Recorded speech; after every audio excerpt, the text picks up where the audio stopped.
Dengan banyaknya jumlah metode UX research yang ada, seringkali kita kebingungan untuk memilih metode mana yang akan kita gunakan.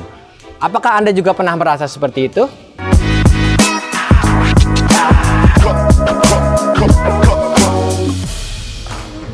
Halo UX Enthusiast, saya Josh dari UX Indonesia. Apa kabar? Di episode sebelumnya, kita sudah mempelajari apa itu UX Research. Kali ini, kita akan sama-sama mempelajari bagaimana melakukan UX Research yang baik dan benar.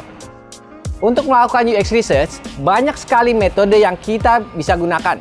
Tetapi, sebelum memilih metode-metode mana yang tepat guna, hal pertama yang perlu Anda lakukan adalah mengetahui tujuan UX Research. Ada beberapa jenis tujuan UX Research yang berbeda-beda. Eksplorasi ide baru, meningkatkan kualitas produk dan layanan, mengukur kinerja, dan melakukan validasi. Setelah Anda mengetahui tujuannya, Anda bisa mulai membuat daftar pertanyaan yang akan kita jawab setelah selesai melakukan UX Research.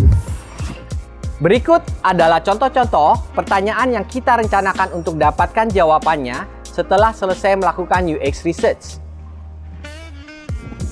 Setelah kita mendapatkan daftar pertanyaan yang kita ingin jawab melalui UX Research, baru kita tentukan metode-metode yang tepat guna.